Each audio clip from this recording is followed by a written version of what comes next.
গেছে কি এগুলো আর হইতো না এখন যেটা আমার সেটা আর হইতো না, আজকে হইতো না। আজকে হইব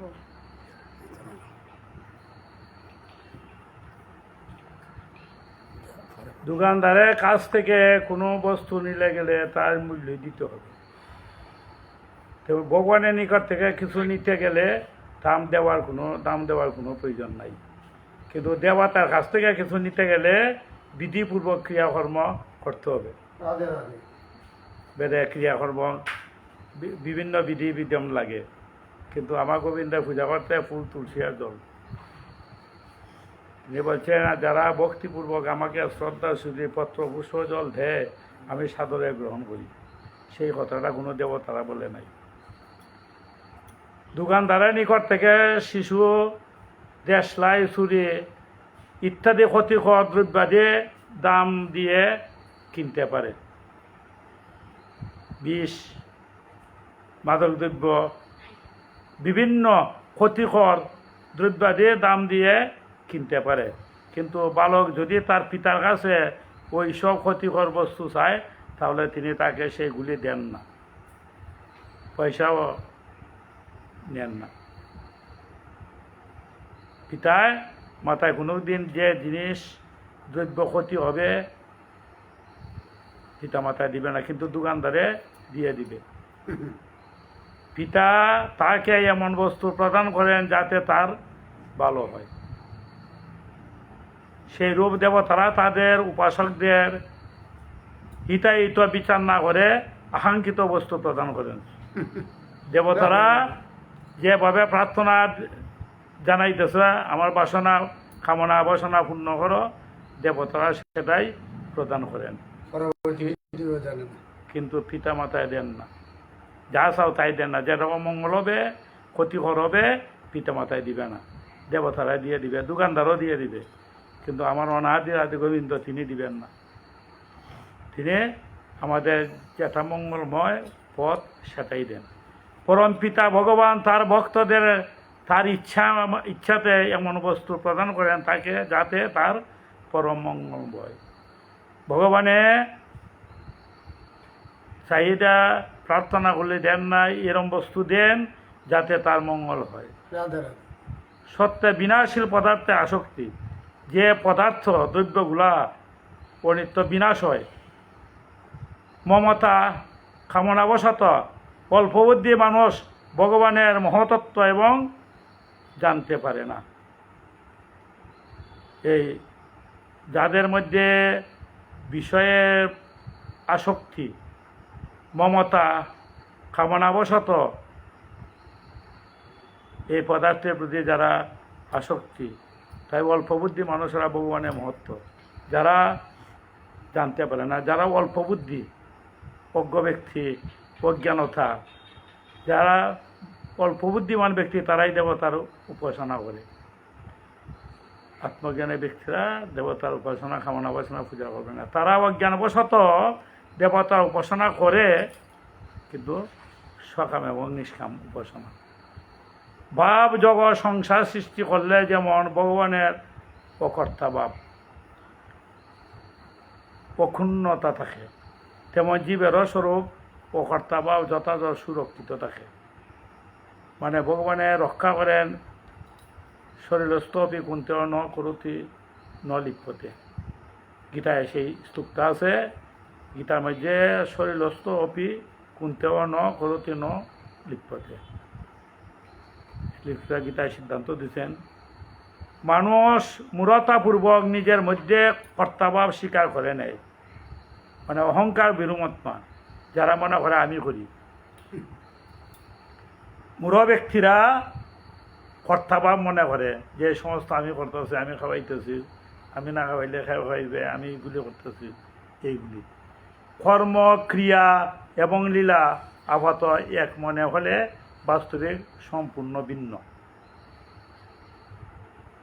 কথাগুলো বুঝিয়েছে, কর্ম এবং ক্রিয়া এবং লীলা তিন জিনিস আপাতত এক যদি হয় তা সম্পূর্ণ ভিন্ন ভিন্ন। যে ক্রিয়া কর্তৃত্ব অভিমান নিয়ে করা হয় সেই অনুকূল প্রতিকূল ফল পাওয়া যায়। সেই ক্রিয়া কর্ম অবহিত হয়। যে ক্রিয়া কর্তৃত্ব অভিমান নিয়ে কর্ম করা হয়, আমি ধনী, আমি মানি, আমি কুলীন, আমি ধনবান, আমি সাধু ইত্যাদি অভিমান নিয়ে যে ফল পাওয়ায় কর্ম হয় সেটা হইল ক্রিয়া। আর যারা কর্তৃত্ব অভিমানপূর্বক করা হয় না, ফল প্রদানকারী নয়, সেগুলি বলা হয় ক্রিয়া। আর যারা ফল প্রদানকারী কর্ম করা হয় এটাকে বলে কর্ম। কর্ম আর ক্রিয়া। ফল প্রদানকারী নয়, যে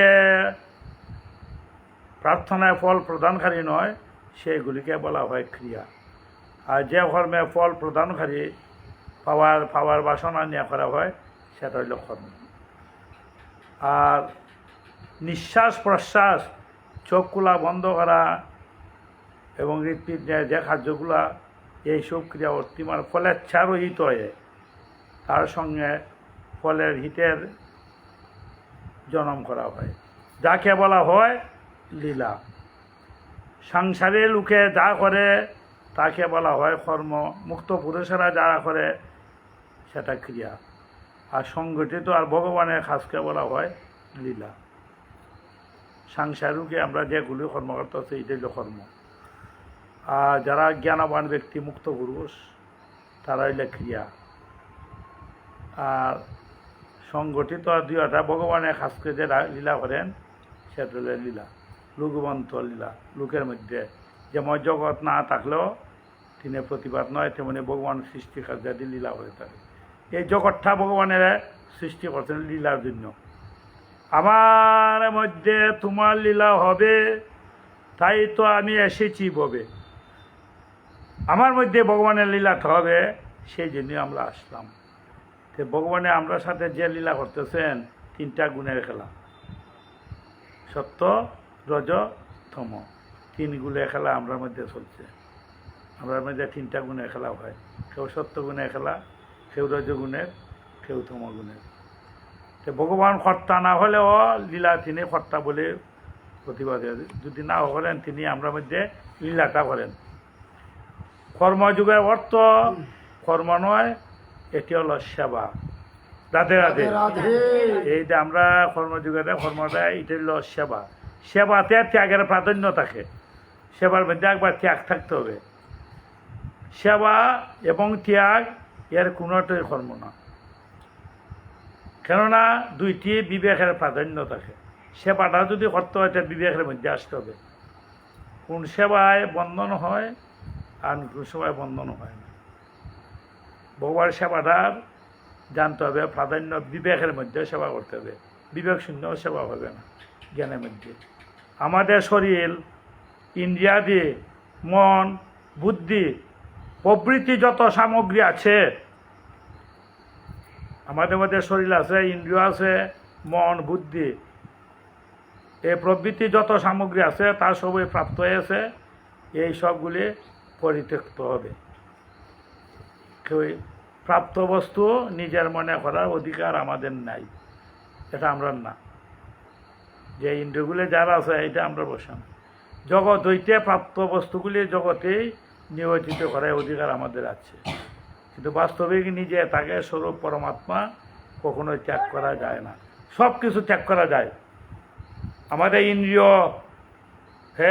10 ইন্দ্রিয়, শরীর, যে বস্তুগুলো আছে এটা তো ত্যাগ হয়ে যায়, এটা সেটা তো আমাদের সাথে যায় না। একমাত্র ত্যাগ কি বলা হয়, যে নিজের নয়, বুঝতে হবে সেটা আমার নয়। এই যে ইন্দ্রিয়গুলা, সেটা তো আমার না। যাকে ত্যাগ করা যায় সেটি নিজের নয়, এটা আমার না। ভুলবশত নিজের মনে মনে করা হচ্ছে, আপন বলে প্রত্যেকে যে ভাব, সেটাই পরিত্যক্ত হবে। এগুলি যে আমার আপন আপন মনে করতেছি, এটা পরিত্যাগ করো, এটা আপন নয়। এই শরীরটা, ইন্দ্রিয়গুলা আমার আপন নয়। যে বস্তু আদৌ নিজের নয় সেটি নিজে বলে মানা করা, ত্যাগ করা কি করে? যেটা আমার নয় নিজে বলে, সেটা হইল তো বিবেক।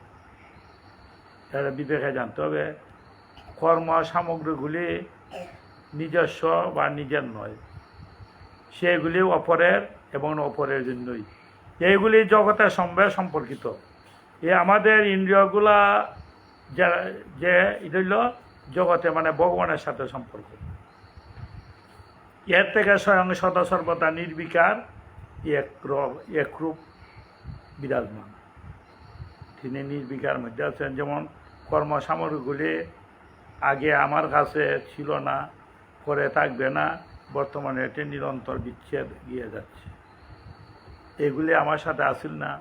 এই বাড়িঘর আগে ছিল না, পরেও থাকবে না, বর্তমান নিরন্তর এবং বিচ্ছেদ হয়ে যাচ্ছে। একবার আমার না যদি একটা নষ্ট যায় গিয়ে আজকে বাড়ি যায়, অমুকটা যদি ধ্বংস নয়, আমার সন্তান আগে ছিল না, পরেও থাকবে না, একবার বিচ্ছেদ হয়। বিচ্ছেদটা কখনো হয়? আমার সন্তানটা মারা গেল, ক্ষেত্রে আমার বিচ্ছেদ শুরু হয়। এটা তোমার সন্তান নেই, তুমি পাওয়া দম, এটা তোমার নেই। খালি আইতে হাতে এসব হবে, খালি হাতে যাবে, মিশে কেন দ্বন্দ্ব করো এবব সংসারে। রাধে রাধে। খালি হাতে এলে ববে, খালি হাতে যাবে, আর মিশে কেন দ্বন্দ্ব করো এবব সংসারে। এই যে আমরা বলতেছি, আমার বলতে কি বুঝায়? কি বুঝায় আমার বলতে? সমগ্র সামগ্রী আগে ছিল না, পরেও থাকবে না, বর্তমান নিরন্তর বিচ্ছেদের দিকে যাচ্ছে। তাই এর দ্বারা যে কার্য সাধিত হয় তা অন্যের জন্যই নয়, নিজের জন্য নয়।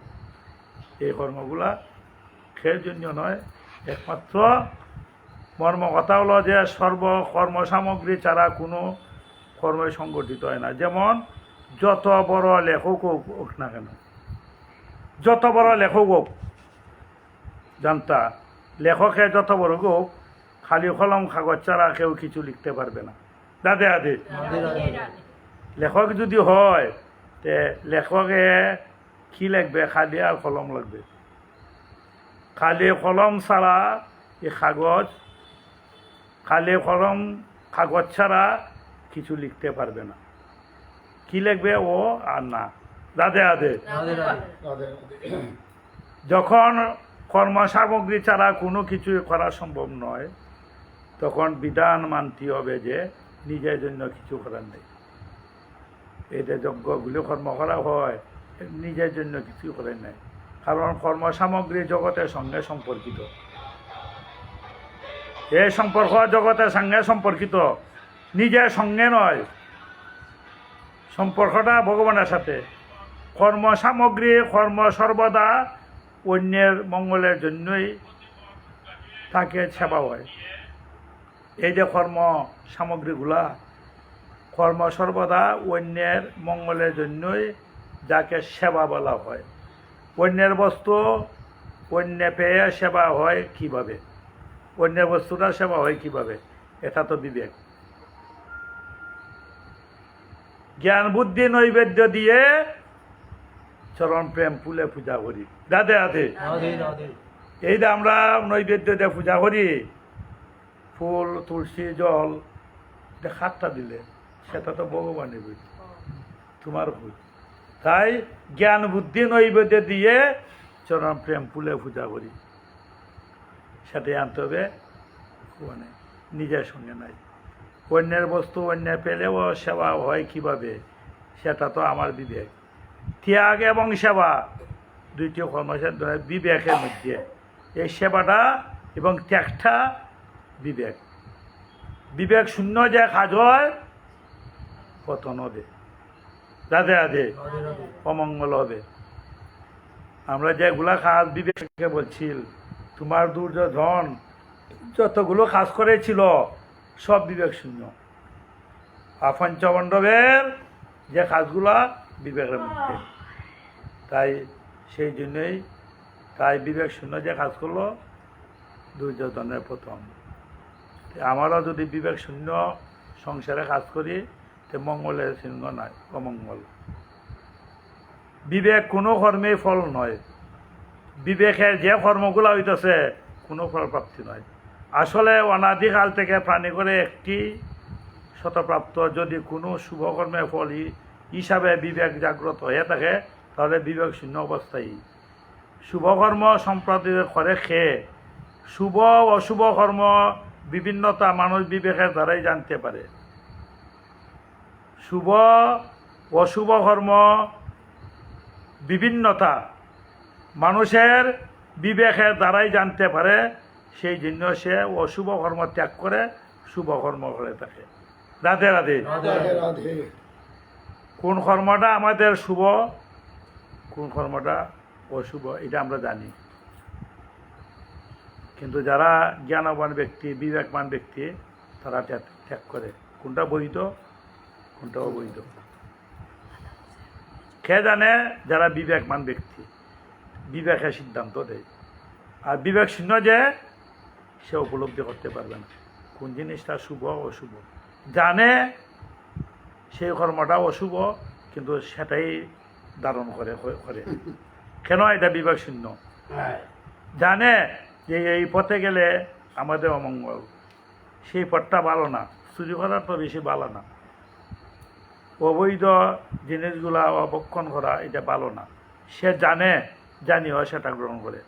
আর বিষ খাইলে দে বিষের জ্বালা দিবে সেটা জানে, জানি না একবার তো বিষ খাই। দাদে দাদে সংসারে জ্বালত না, সংসারে বিষের জ্বালা তিতাব জ্বালা সেটা আমরা জানি, জানিও তো আমরা ওই একবার বিষই বক্ষণ করি, জানিয়া বুঝিয়া। আমার সাথে কেউ যাবে না সেটাও বুঝি। সন্তান যখন মার মৃত্যু করবে, প্রথম সন্তান যখন প্রসব করে যে বেদনা, গর্ভবেদনা যেভাবে হয় তখন বাপটা হয় মনের মধ্যে আর যেন সংসারে না ঢুকি। রাধে রাধে। তারপরে তার মনে নাই। জ্ঞান যোগ নিজ অসঙ্গ স্বরূপ শতসিদ্ধ, ভক্তি যুগে ভগবানের সঙ্গে সম্পর্ক শতসিদ্ধ। অসঙ্গ স্বরূপ যে যজ্ঞার্থ মুখ্য সহ শুভাত জীব স্বয়ং শুভ, যে সামগ্রী দিতে থাকবে যতক্ষণ দোকান চালু থাকবে, বন্ধ হবে না। দাদে দাদে যতক্ষণ বিক্রি দিবে দোকানে চালু থাকবে, দোকান চলবে। আর দোকান বিক্রি না দিলে, কেউ যদি ক্রেতা না আসে তো দোকান বন্ধ। আর যতক্ষণ দোকান চালু থাকবে তখন দোকান বন্ধ হয়ে যদি ক্রেতা থাকে। বাপ দুইটা, একটি হইল কর্মের আর অন্যটি হইল অকর্মের। একটা হইল কর্ম আরটা হইল অকর্ম। দুইয়ের মধ্যে অকর্মই সার তত্ত্ব। যে ব্যক্তি কর্মে অকর্ম দেখেন, যে ব্যক্তি কর্মকে অকর্ম দেখে, রাধে রাধে কথাগুলা বুঝিও, যে ব্যক্তি কর্মকে অকর্ম দেখে আর কর্ম করে নির্লিপ্ত থাকে, আর যে ব্যক্তি অকর্মকে কর্ম দেখে নির্লিপ্ত হয়ে কর্ম করে, কোনো কিছু করা জানা পাওয়া বাকি থাকে না। কর্মকে অকর্ম দেখে, সন্ধ্যা উপাসনা, যাগযজ্ঞ উপাসনা এগুলি তো আমাদের কর্ম। হরিনাম ভাগবত করা এটাও কর্ম, অকর্ম দেখে। আর যেটা অকর্ম সেটাকে কর্ম দেখে, জাগতিক সেটা কর্ম দেখে। কোনো কর্মে আরম্ভে আমরা গণেশের পূজা করি একদিন স্বার্থের জন্য, কোনো কর্ম আরম্ভ করতে গণেশ সিদ্ধিটা করি, এরপরে আর মনে নাই, আর প্রয়োজন নাই, একটু চিরজীবনের লাগি নাই। দুই বন্ধু একদিনে দুজনের জন্ম, পাড়া প্রতিবেশী, একই সময়ে একই নক্ষত্রে তিথিয়ে এক টাইমে দুজন জন্মগ্রহণ করছে। তাদের ছেলেপেলেরা এক হাত নয়, যা সেবা করে সেও সেটু সেবা করে একসাথে।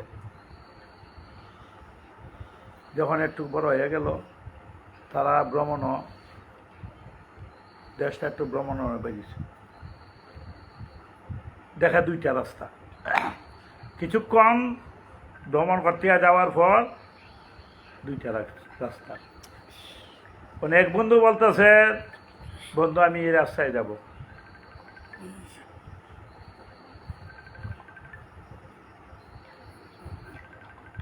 এক বন্ধু বলতেছে, বন্ধু আমি রাস্তায় যাব। মাতিয়া হইয়া দেখো মোবাইল বানাবো।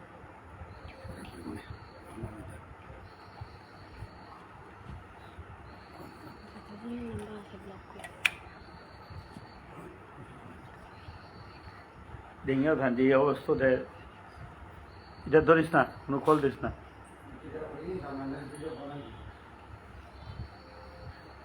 এক বন্ধু বলতেছে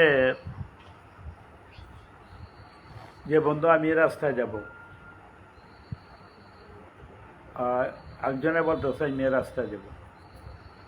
ওই রাস্তার মধ্যে ভাগবত গীতা পাঠ, কৃষ্ণ কথা, লীলা কীর্তন, আর ওই রাস্তায় দিয়ে যাত্রা গান, ইন্ডিয়া বুক, এখানে তো যাত্রা গান, বিভিন্ন খামায় ইন্ডিয়া বুক চরিত্র, দুইটা রাস্তা, দুই রসে।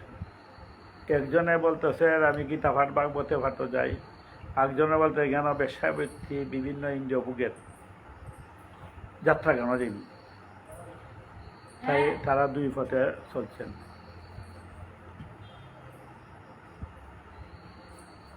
দুই পথে চলছেন ইন্দ্রিয় বুকে।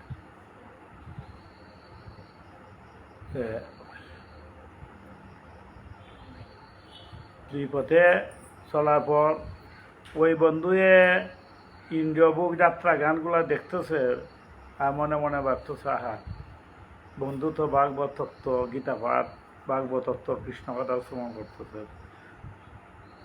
আর ওই ভাগবত কথা শ্রবণ করতেছে, এ বন্ধু তো যাত্রা গানে বিভিন্ন রস আস্বাদন করতেছে। গীতা পাঠে মাঝে থাকিয়া সে বন্ধুয়ে কি করে, ইন্দ্রিয় বুকে যে কর্মগুলা শুনতেছে, এগুলি তার মানে ফাড়ো গীতা ফাটো, কিন্তু তার মনটা বন্ধুর কথা স্মরণ করে এত যাত্রা গান দেখে। আর সে যাত্রা গানে মাঝে থাকিয়া তার বন্ধু ভাগবতে কথা শ্রবণ করে। মন যখনও ব্যাধি সেখনও রাধে রাধে। দুই জনের মৃত্যু হইল। যে যে বিষয় চিন্তা করে মারা যায়, সেই সেই বিষয় প্রাপ্ত হয়। যখন ভাগবত তত্ত্ব সৎসঙ্গের মাঝে তাকিয়া যদি তোমার বাড়ি বিষয় চিন্তা সব কিছু বিভিন্নতা মনে হয়, তো তোমার সেটাতেই মন যেখানে সেটাই। তাই কর্মের মাঝে তাকিয়া অকর্ম। সে ভাগবত কথা শ্রবণ করে কিন্তু অকর্ম দর্শন করতেছে। আর অকর্ম দর্শনের মধ্যে সে ভাগবত স্মরণ করতেছে। স্মরণত্বই আমাদের লীলাটা যখন স্মরণ করবায় স্মরণত্বই। সে ভাগবতের কর্মের মেজে তাকিয়া অকর্ম দর্শন, আর অকর্মের মেজে তাকিয়া কর্ম দর্শন, সেই কথাটা। বিনাশশীল কর্মের ফল বিনাশশীল হইয়া থাকে। যতক্ষণ বিনাশশীল ফলে আকাঙ্ক্ষা থাকে, ততক্ষণ সে পৃথক জ্ঞান সম্ভব নয়। বুদ্ধি যুগের অষ্টাঙ্গ যে কর্ম করার সময় আমাদের এই জ্ঞান থাকতে হবে, কেউ যেন না মনে করে যে কার্যের আরম্ভ নির্লিপ্তভাবে কর্ম হচ্ছে, পরে নির্লিপ্ত থাকার প্রয়োজন নেই। এই জন্য ভগবান এখানে নিজের মধ্যে কখনোই লিপ্ততা আসা উচিত নয়। মানে নিজের মধ্যে ফলেচ্ছা এবং কর্তৃত্ব অভিমান আসা উচিত নয়। এই আমরা ফল লাভের আশা আর কর্তৃত্ব অভিমান যদি এগুলি আমাদের উচিত নয়। সর্বদা নির্লিপ্ত থাকা উচিত। প্রয়োজন বোধে ইন্দ্রিয়গুলি ভোগ করবে। কচ্ছপ জলের মধ্যে থাকে, যখন তার প্রয়োজন হয় আত্মা বাইরে করে, তারপরে সংকোচ করিয়া রেখে দেয়, আর দেখা যায় না। ওইভাবে সংসারে থাকো, রাধে রাধে, এইভাবে থাকো সংসারে। মনটা কোথায়? এই যে কর্ম না করার থেকে কর্ম করা শ্রেষ্ঠ। কর্ম করার থেকে অকর্মকে দেখা। শ্রেষ্ঠ ব্যক্তি এই রূপ দেখেন যে কোনো কিছু করা জানা পাওয়া বাকি থাকে না। শ্রেষ্ঠ ব্যক্তি এই রূপ দেখেন তার কোনো কিছু করার জানা পাওয়া বাকি থাকে না। এতে প্রমাণিত মানুষের ফলেচ্ছা কর্তৃত্বমান থাকা উচিত নয়। এই দুটি মানুষ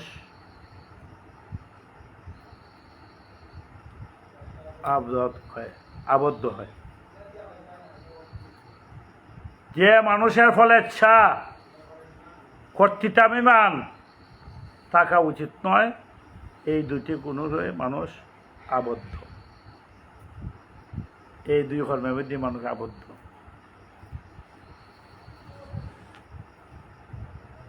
মোটর গাড়ি 4 রকম অবস্থায় থাকে।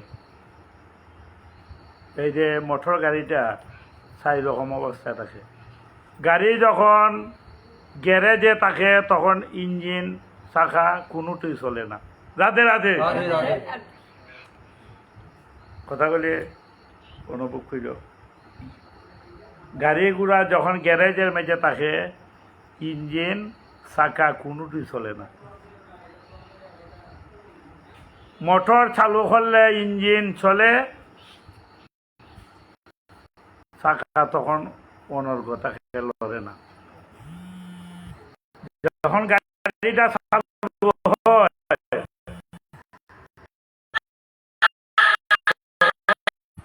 নিরাপদ, তখন গাড়ি চালু করলে ইঞ্জিন বস্তু চাকা দুই চলতে থাকে। আর গাড়িটা ঢুকে নিরাপদ চালু রাস্তায় এলে ইঞ্জিন বন্ধ করলে চাকাও চলতে থাকে। যদি ঢালু রাস্তাও হয় ইঞ্জিনও বন্ধ করো, হ্যাঁ চাকা চলে। মানুষের এইরকম 4 প্রকার অবস্থা। কামনা উৎপন্ন হয় না, কামনাটা উৎপন্ন হয় না, কর্ম হয় না। কামনা উৎপন্ন হয় কিন্তু কর্ম হয় না। কামনাও থাকে, কর্ম হয়। কামনা থাকে না, কর্ম হয়। কিন্তু কামনা ছাড়া কর্মত্ব হয়। কামনা আমার নাই কিন্তু আমার তো কর্ম চলে। ইঞ্জিন চলে না, আমার চাকার তো চলতেছে ডালু রাস্তা দিলে। তো মোটর গাড়ির সব থেকে ভালো অবস্থা হলো এই যে ইঞ্জিন বন্ধ থাকে, চাকা চলতে থাকে। তেল খরচ না হয়েও রাস্তা অতিক্রম করা যায়। রাধে রাধে। কিন্তু এই মানুষের সর্বাপেক্ষা উত্তম অবস্থা হলো কামনা থাকে না, কর্ম হয়ে যায়। যদি কামনা না থাকে তো আমাদের কর্ম হয়। সেবা পূজা করবে, কামনা না থাকলে কি হয়? অবস্থা মানুষকে জ্ঞানী ব্যক্তিগণ ফরিদ বলে উল্লেখ করেন। যারা কামনা শূন্য কর্ম করে তিনি জ্ঞানবান ব্যক্তি। আর যারা কামনা নিয়া বাসনা নিয়া কর্ম করে অজ্ঞান ব্যক্তি। ঈর্ষা দোষ অত্যন্ত সূক্ষ্ম ব্যাপার,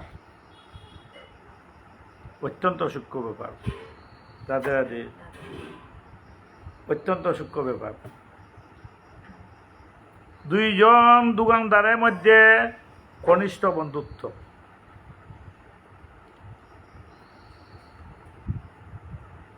2 জন দোকানদার পাশে, তারা খুব ঘনিষ্ঠ বন্ধুত্ব 2 জনের মধ্যে। এদের মধ্যে একজনের দোকানে ওপর থেকে ভালো বিক্রি বার্তা হলে অন্যজনের মধ্যে একটা ঈর্ষা ভাব দেখা দেয়। ওর দোকান আমার দোকান চেয়ে ভালো চলছে। রাধে রাধে। 2 জনের খুব বন্ধুত্ব, কিন্তু 2টা দোকানের মধ্যে যার দোকান ভালো চলছে তার মধ্যে একটা ঈর্ষা ভাব দেখা যায়, শত্রু ভাব হয়ে যায়। মনে মনে একটা ঈর্ষা ভাব হয়, ওর দোকান আমার দোকান থেকে ভালো চলছে, দোকান আমার দোকানের চেয়ে ভালো চলছে। ঈর্ষা দোষে বন্ধুর উন্নতি সহ্য করতে পারে না। রাধে রাধে। তার মধ্যে একটা ঈর্ষা ভাবে, তার দোকানের মানুষ সবসময় বিক্রি হয়, আমার দোকানে বিক্রি হয় না। তাই একটা ঈর্ষা দোষ আরম্ভ হয়। বন্ধুত্ব তার যে লাভ হয় তার সহ্য হয় না। হয় না এইভাবে। যেখানে পরস্পরের মধ্যে ভালোবাসা থাকে, 2 জনের ভালোবাসা একতা থাকে, মিত্রতা থাকে, সেখানে ঈর্ষা দোষ এসে পড়ে। এই শত্রুতা ভাব, হিংসা ভাবটা কেন আসলো? তার যুগানে শত্রুতা, ভিন্নতা ইত্যাদি থাকে, ঈর্ষা ভাবটা। তাহলে যেখানে শত্রুতা, ভিন্নতা ইত্যাদি থাকে, সেখানে কথা তো বলাই বাহুল্য। এই জন্য সাধকেরা এই দোষ থেকে দূরে থাকার জন্য বিশেষভাবে সাবধান থাকা উচিত। রাধে রাধে। তাই সাধকরা যারা আছে, জ্ঞানমণি ব্যক্তিরা, এটার থেকে দূরে থাকেন।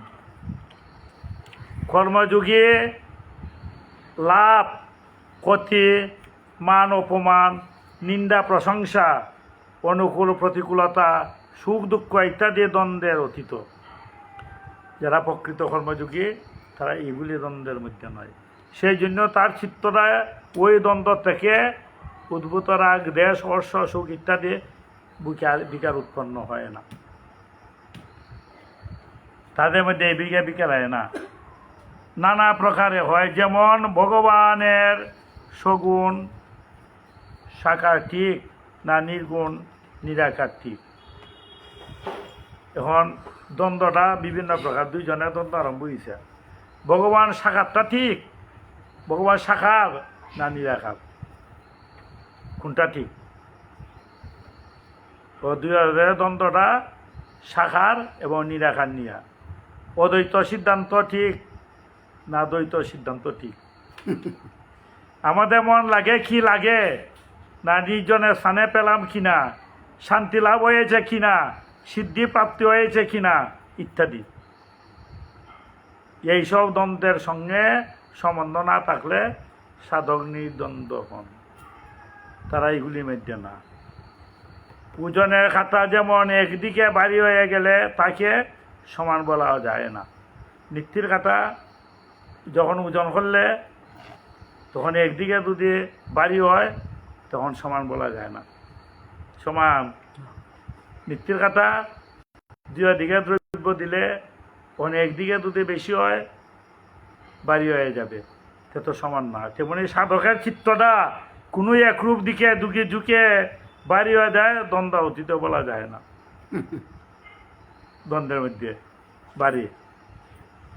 নিতাই চান্দের প্রেম বাজারে এক মন হইলে যাইতে পারে, মনের বেশি দুই মন হইলে মনের বেশি, দুই মন হইলে সেই বাজারে যাইতে না রে। 40-40 মন বাবের কাঠায় ওজন দিয়ে, নেরে মহাজন নিত্যির কাঠায়, নেরে মহাজন নিত্যির কাঠায় ব্যাকসম হইলে যাইতে না রে। নেরে মহাজন নিত্যির কাঠায়, নেরে মহাজন নিত্যির কাঠায় ব্যাকসম হইলে যাইতে না রে। যদি ব্যাকসম হয় যাইতে পারবে না, একটু করে হোক। এই ব্যাকসম হইলে যাইতে না রে নিত্যির কাঠায়। কাটুরিয়ায় কাটুরিয়ায় মানিক চিনে না, জরিয়ায় জর চিনে অন্য জানে না। স্বর্ণকারে স্বর্ণ চিনে, স্বর্ণকারে স্বর্ণ চিনে কষিয়া পরশ পাথরে। গৌর আমার পরশমণি না জানিব জনস্তুতি, কাঙ্গালে জেনে পড়েছি ভেবে সাধন ভজন হইল না রে। এই যে আমরা এই অবস্থা। নিত্যের কাটা যার হিংসা নিন্দা, লাভ জয় লাভ, যশ অযশ সমান মন করে সেইভাবেই। তাই অর্জুনে প্রশ্ন করেছিলেন যে মোহে যুদ্ধ তার বিষাদ যুগ, দুর্গাজনে তোমার মোহাটা কেন আসলো? তুমি যুদ্ধ করো, তোমার স্বধর্ম যে আমার গুরুজনকে বধ করলে পাপ হয়, আমি যুদ্ধ করবো, কিসে মঙ্গল হয়? যে যুদ্ধ করতে পারে যেখানে স্বার্থশূন্য, লাভ জয় পরাজয় ত্যাগ করিয়া তুমি কর্তব্যবোধে কর্ম করিয়া যাও, ফলে আকাঙ্ক্ষা ত্যাগ করিয়া। তাই আমরা যে কোনো যজ্ঞ ফলে হাঙ্গা ত্যাগ করিয়া কর্তব্য দিয়ে কর্ম করে দেওয়া এটি জ্ঞানে মানে লক্ষণ। কামনার থেকে কর্মের সৃষ্টি হয়, কামনা বৃদ্ধি পেলে বিকর্ম হয়, এবং কামনা সমস্ত বৃদ্ধি পায়। যেমন গ্রামের সমস্ত নোংরা আবর্জনা যদি কোনো স্থানে ফেলে রাখা হয় তবে তার পরিবেশন দূষণ ঘটায়। রাধে রাধে। গ্রামে যত নোংরা আবর্জনা যদি কোনো স্থানে ফেলে রাখা হয় তবে তো পরিবেশটা দূষণ ঘটে, দুর্গন্ধ দূষণ ঘটবে, কেন নোংরা। কিন্তু ওই নোংরা আবর্জনা যদি খেতে ফেলা হয় তবে চাষের অত্যন্ত ভালো সার তৈরি হয়, এটা দূষণীয় নাই। রাধে রাধে। এই নোংরা আবর্জনা যদি ক্ষেতের মধ্যে ফসল ফলাইতে ফেলাই দেও এটা সার উৎপন্ন হয়।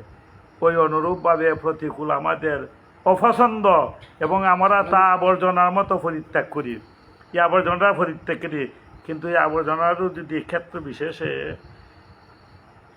আমরা গুরুত্ব দিই না, সেইগুলি গুরুত্ব দিই না। ওই প্রতিকূল আমাদের কর্তব্য পালনের পক্ষে অত্যন্ত উত্তম সামগ্রী হয়। জ্ঞান খান্ড কর্মকাণ্ড উভয়ে বিষের বাণ্ড, অমৃত বলিয়া যাবে খায়। রাধে রাধে। জ্ঞান খান্ড কর্মকাণ্ড উভয়ে বিষের বাণ্ড, অমৃত বলিয়া যাবে খায়, সেইগুলি গুরুত্ব দেওয়া। অতএব অত্যন্ত প্রতিকূল পরিস্থিতি যদি প্রসন্নভাবে গ্রহণ করা যায় তবে অন্য কোনো তপস্যা সমপক্ষ হয় না। প্রসন্নভাবে গ্রহণ করো। বুকে আসক্তি থাকায় অনুকূল অবস্থা ভালো লাগে, প্রতিকূল খারাপ লাগে। রাধে রাধে। বুকের জন্য ইন্দ্র বুকের জন্য আমরা খুব আনন্দ ভালো লাগে, কিন্তু ভগবানের সেবায় খারাপ লাগে। সেই জন্য প্রতিকূলের গুরুত্ব আমরা বুঝতে পারি না। যজ্ঞের সময় আগুন আহুতি দেওয়া হয়, যজ্ঞের সময় আগুনের আহুতি দেওয়া হয়। আহুতি দেওয়ার বস্তুগুলির রূপ আলাদা আলাদা থাকে। যজ্ঞে যখন আহুতি দেওয়া হয় ঘি এবং কাষ্ঠ, বিভিন্ন দ্রব্য, নাইকেল, সব কিছু আহুতি দিবার সময় পৃথক পৃথক দ্রব্য থাকে। আর যখন আগুনে আহুতি দিবে তারপর পৃথক অগ্নি দাহন করে দেয়, বর্ষ করে দেয়, তাই অঞ্জলি আহুতি বর্ষ করে দেয়, তখন আর পৃথক পৃথক থাকে না। তে আমরা পরমা আত্মপ্রাপ্তির জন্য যে সাধনগুলি যজ্ঞরূপে বর্ণনা করা গেছে, এই আমরা যে পরমাত্মা পাওয়ার জন্য যে যজ্ঞ করলাম, সেই আহুতি দেওয়ার জন্য আহুতি বস্তুগুলা যদি পৃথক পৃথক সত্তা জেনে না থাকে সবই বশ হয়ে যায়। যতক্ষণ তার পৃথক অস্থি বজায় থাকে ততক্ষণ প্রকৃতি আহুতি দেওয়া হয় নাই। যদি যজ্ঞটা পৃথক থাকে, মানে মন জ্ঞান সব যদি এক, আহুতি ইন্দ্রিয়গুলো চক্ষু কর্ণা ইন্দ্রিয়গুলো যারা আছেন আহুতি যদি দেও মন ভগবানের কাছে আত্মসমর্পণ অর্পিত করো, তাই সমস্ত পাপ অপরাধ দহন হয়ে যায় হরির নামে। তাই যজ্ঞ অনুষ্ঠান হয়নি, আহুতি দেও। আহুতি দিবার আগে যজ্ঞ আগুনে সব বস্তু পুড়িয়ে দেয়। তা আমরাও ভগবানের কাছে আহুতি দেও নিঃস্বার্থভাবে, শুধুমাত্র অপরে হিতার্থের কর্তব্য কর্ম করাকে যজ্ঞ বলে। যজ্ঞ বলতে আমরা কি বুঝি? নিঃস্বার্থভাবে। স্বার্থ যেখানে আছে এখানে যজ্ঞ নয় নিজের জন্য, যজ্ঞটা বিশ্বমঙ্গলের জন্য। মানে নিঃস্বার্থভাবে শুধুমাত্র অপরে হিতার্থে কর্তব্য কর্ম করাকে যজ্ঞ বলে।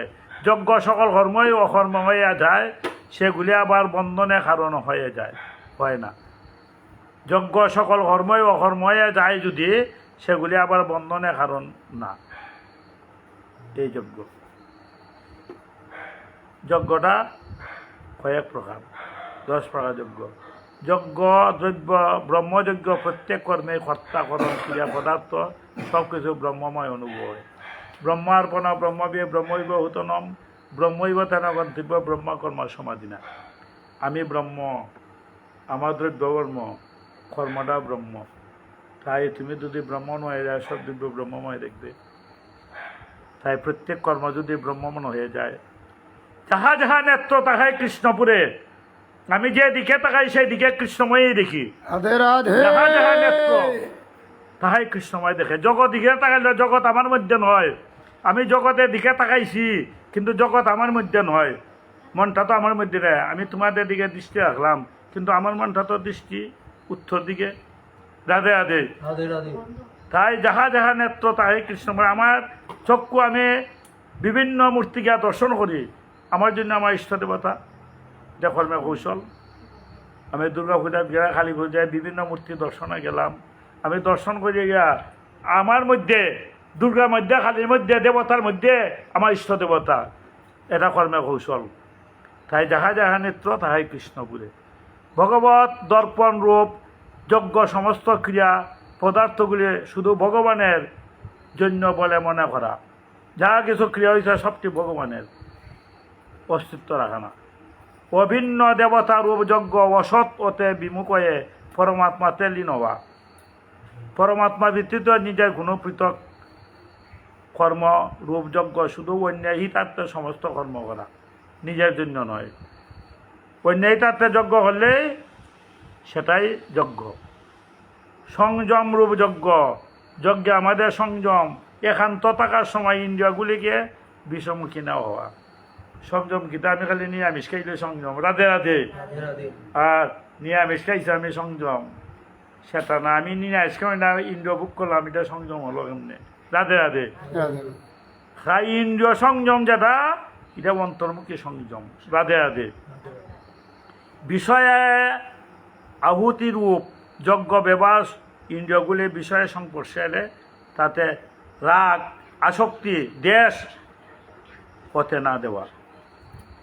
বিষয়ের যজ্ঞে যখন আহুতি দিলা, এগুলি বিষয়ের সংস্পর্শে রাগ মানে আসক্তি, দেশ মানে হিংসা, এগুলি না দেওয়া। এগুলি যেমন যজ্ঞের মধ্যে আছে না। আমি তো যজ্ঞ অনুষ্ঠান করি, এখানে মধ্যে ভিন্ন ভাব নাই, হিংসা নিন্দা নাই, হরির নামে ভগবত সেবায় গীতা পাঠে এখানে হিংসা নিন্দা নাই, উঁচু নিচু নাই। নৌকায় যখন পাই দেওয়া যায়, আমি সাধু অসাধু সুর ডাকাত সবাই নৌকায় পাই দিতে পারে, এখানে কোনো জাতের বিচার নাই। দোকানে জিনিস বিক্রি করতে কোনো জাতের বিচার হয়? রাধে রাধে। যেমন অমুক জাতের বিক্রি অমুক নাই, এখানে তো জাতের বিচার নাই। তদ্রু ভগবত সেবা কৃষ্ণ কথা শুনাইতে জাতের বিচার নাই, হিংসা নিন্দা নাই, দেশ নাই। এগুলি ত্যাগ করিয়া নেওয়া রইল সেই ভগবত গীতা। তাই হিংসা নিন্দা যেমন থাকে, এখানে প্রেম নাই। জয় জয় খানাইলাল জোর কি, জয় জয় রাধারানী কি।